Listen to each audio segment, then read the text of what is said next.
잘 지냈어요 모두 보고 싶었어 이도 고잉은 언제나 너에게 고잉. Harta dalam perspektif ekonomi Islam. Secara etimologis, kata harta diartikan dengan almal yang merupakan akar kata atau masdar. Harta adalah setiap yang dipunyai dan digenggam atau dikuasai manusia secara nyata, baik berupa benda maupun manfaat seperti emas, perak, hewan, tumbuhan, dan menempati. Harta menurut ahli fikih. Menurut ulama Hanafiyah, harta adalah segala sesuatu yang dapat diambil, disimpan, dan dimanfaatkan. Harta dibagi dua unsur. Yang pertama, harta yang dikuasai dan dipelihara. Yang kedua, dapat dimanfaatkan menurut kebiasaan. Menurut jumhur fuqaha, harta adalah segala sesuatu yang bernilai dan jika rusak maka orang merusaknya mesti mengganti. Harta bukan sekedar materi tetapi termasuk manfaat dari suatu benda karena yang penting adalah manfaat bukan zatnya. Selanjutnya, barang yang digunakan untuk memenuhi kebutuhan hidup manusia. Ciri-cirinya sebagai berikut. Yang pertama, berwujud. Yang kedua, memiliki nilai dan manfaat yang dapat dirasakan saat digunakan. Yang ketiga, bila digunakan nilai dan manfaat serta benda sendiri dapat berkurang atau bahkan habis. Selanjutnya, bentuk dan jenis harta dalam Islam dibagi menjadi dua. Yang pertama, barang bebas. Barang bebas adalah barang yang bersedia dengan berlimpah dan setiap orang dapat memperoleh dengan bebas dengan cara yang mudah. Contoh, udara dan air. Yang kedua, barang ekonomi. Barang ekonomi adalah barang yang penyediaannya relatif jarang atau langka. Untuk memperolehnya, orang-orang berjuang untuk mendapatkannya. Kemudian ada harta mutakawim dan ghair al-mutakawim. Harta mutakawim setiap yang digenggam secara nyata dan dibolehkan oleh syara untuk memanfaatkan seperti akar, bangunan atau benda tidak bergerak. Contoh, ikan dalam air, burung di udara, barang tambang di bumi. Kemudian harta ghair al-mutakawim setiap sesuatu yang belum digenggam secara nyata atau sesuatu yang tidak dibolehkan secara syara untuk memanfaatkannya kecuali dalam kondisi terpaksa. Contoh, khamar tidak dibolehkan bagi orang muslim. Kemudian faedah pembagian harta. Nah, yang pertama itu ada sah dan tidak akadnya. Nah, sah ini dijadikan akad dalam berbagai aktivitas muamalah seperti hibah, pinjam meminjam. Tidak sahnya dalam akad apabila penjualan khamar. Yang kedua, tanggung jawab ketika rusak. Bertanggung jawab untuk mengganti apabila ada barang yang rusak. Selanjutnya, harta mal manqul dan mal ghair al manqul atau al aqor. Harta manqul ialah segala macam sesuatu yang dapat dipindahkan dan diubah dari tempat satu ke tempat yang lain. Contoh, mencakup uang, barang dagangan, macam hewan, dan kendaraan. Yang kedua, harta ghair al manqul atau al aqar ialah segala sesuatu yang tetap tidak mungkin dipindahkan dan diubah posisinya dari suatu tempat ke tempat yang lain.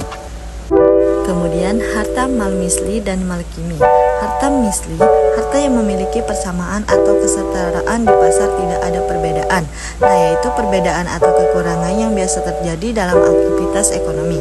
Harta misli terbagi empat, yaitu harta yang ditakar atau gandum, harta yang ditimbang kapas dan besi, harta yang demikian telur, harta yang dijual dengan meter atau kain. Nah, harta kimi, harta yang tidak mempunyai persamaan di pasar tetapi perbedaan menurut kebiasaan antara kesatuan pada nilai seperti binatang dan pohon. Selanjutnya, harta mal istiqlaq dan mal istimal. Harta istiqlaq ialah harta yang tidak mungkin dinikmati manfaatnya kecuali dengan menghabiskan zatnya. Kemudian, harta istimal ialah harta yang dapat digunakan berulang kali. Selanjutnya, harta mal ain dan mal dain. Harta ain jenis harta yang berbentuk benda seperti rumah, pakaian, beras, kendaraan, dan yang lainnya. Kemudian harta dain jenis harta yang kepemilikan atas suatu harta yang harta tersebut masih berada dalam tanggung jawab seseorang. Kemudian ada manfaat harta mal aini dan mal naf'i. Manfaat kedua harta ini ialah benda yang memiliki nilai dan berbentuk atau berwujud, misal rumah, ternak, dan lainnya. Kemudian harta mal mamluk, mubah, dan mahjur. Yang pertama, harta mamluk ialah harta yang sudah dimiliki baik oleh perorangan maupun badan hukum seperti pemerintah dan yayasan. Yang kedua, harta mubah ialah sesuatu yang pada asalnya bukan milik seseorang, seperti air pada mata air. Nah, yang ketiga, harta mahjur ialah sesuatu yang tidak dibolehkan memiliki sendiri dan memberikan pada orang lain menurut syariat. Ada kalanya benda itu benda wakaf atau benda yang dikhususkan untuk masyarakat umum. Kemudian, harta yang dapat dibagi dan harta yang tidak dapat dibagi. Yang pertama, harta yang dapat dibagi atau mal gobil lil al-qismah ialah harta yang tidak menimbulkan suatu kerugian atau kerusakan bila harta itu dibagi-bagi. Yang kedua, harta yang tidak dapat dibagi atau mal goir al-qabil lil al-qismah ialah harta yang menimbulkan suatu kerugian atau kerusakan apabila harta tersebut dibagi-bagi. Kemudian harta pokok dan harta hasil. Yang pertama, harta pokok ialah harta yang mungkin darinya menghasilkan harta yang lain. Sedangkan harta hasil ialah harta yang terjadi darinya harta yang lain. Selanjutnya, harta malhas dan mal'am. Harta khas atau harta pribadi ialah harta yang tidak bersekutu dengan yang lain, tidak boleh diambil manfaatnya tanpa disetujui pemiliknya. Kemudian, harta am, harta milik umum atau bersama yang boleh diambil manfaatnya secara bersama-sama. Kemudian ada 6 fungsi harta yang sesuai dengan ketentuan syara, antara lain yang pertama, berfungsi untuk menyempurnakan pelaksanaan ibadah yang khas. Yang kedua, untuk meneruskan kehidupan dari satu periode ke periode berikutnya. Yang ketiga, untuk melaraskan atau menyeimbangkan antar kehidupan. Yang keempat, untuk mengembangkan dan menegakkan ilmu-ilmu. Yang kelima, untuk memutarkan peran-peran kehidupan. Dan yang terakhir, untuk menumbuhkan silaturahmi. Dan yang terakhir, ada beberapa ketentuan hak milik pribadi untuk sumber daya ekonomi dalam Islam. Yang pertama, harta kekayaan harus dimanfaatkan untuk kegiatan produktif. Yang kedua, pembayaran zakat serta pendistribusian atau produktif atau konsumtif.